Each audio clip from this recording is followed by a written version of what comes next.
తప్పు పొంగులేటి శ్రీనివాసరెడ్డిది. నువ్వు తప్పు చేస్తే ప్రజలకు శిక్ష ఎందుకు? తప్పు ప్రభుత్వానికి, శిక్ష ప్రజలదా? నువ్వు రాత్రికి రాత్రి అత్యాశకు పోయి నువ్వు డబ్బులు సంపాదించాలనే దురాశలో ఈ పొంగులేటి శ్రీనివాసరెడ్డి ఈ భూములన్నీ 22 ఏళ్ళు పెట్టిండు. కానీ పొంగులేటి శ్రీనివాసరెడ్డికి తెలియదు ఒకటి ఉంటది, నీ డబ్బు దురాశనే నీ దుఃఖానికి ఏదో ఒకనాడు కారణమైతుంది. మిస్టర్ పొంగులేటి శ్రీనివాసరెడ్డి, దురాశ ఎన్నటికైనా చేటే.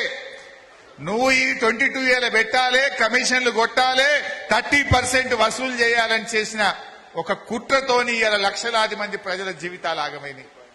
అరే పెళ్లిలు ఆగమైతున్నాయి, దవాఖానకు బయట వాళ్ళకి పైసలు లేక బ్యాంకులకు కుదబెడదామంటే బ్యాంకులు తీసుకోవట్లేదు, అప్పులు ఇచ్చేవాడు అప్పులు ఇస్తలేడు, అమ్ముకుందామంటే కొనేవాడు లేడు, ప్రాపర్టీల విలువ తగ్గి. ఎవడు ఈ భూములను నిషేధిత జాబితాలో పెట్టుమని చెప్పిండు?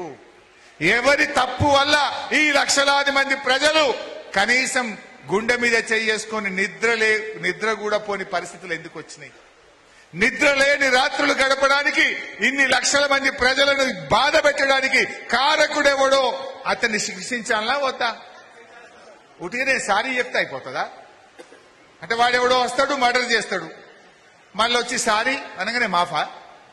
దొంగతనం చేస్తాడు వాడు, ఇంట్లోకి వచ్చి అంత ఎత్తుకపోతాడు, సారీ అంటే మాఫా? ఇప్పుడు ఇన్ని లక్షల మంది ప్రజల ఆస్తులను నిషేధిత జాబితాలో పెట్టి రేపది తీసేసినా ఎవడన్నా కొనమంటే డౌట్ పడతాడు. ఏమో వీడు మళ్ళా తీసింది కానీ మళ్ళా పెడతాడేమో, ఇది ఒకసారి అందులో పోయింది కదా అని ఎవడు రేపు కొనేటోడు కూడా కొనడు.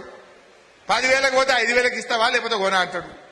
అంటే ఇంతమంది ప్రజల ఆస్తుల విలువ పడిపోయి ఇంతమందిని ఆగం పట్టిన ఈ తప్పిదానికి కారణం ఎవడో తేలాలనా వద్దా? దీని మీద ఎంక్వైరీ జరగాలనా వద్దా? అందుకే తక్షణమే ఒక సిట్టింగ్ జడ్జితో విచారణ జరపాలని ఇలా బీఆర్ఎస్ పార్టీ డిమాండ్ చేస్తా ఉంది. ఇలా ఒక విషయం తెలుసుకోవాలి, ప్రజల ఆస్తులు నిషేధిత జాబితాలో పెట్టినమంటున్నారు.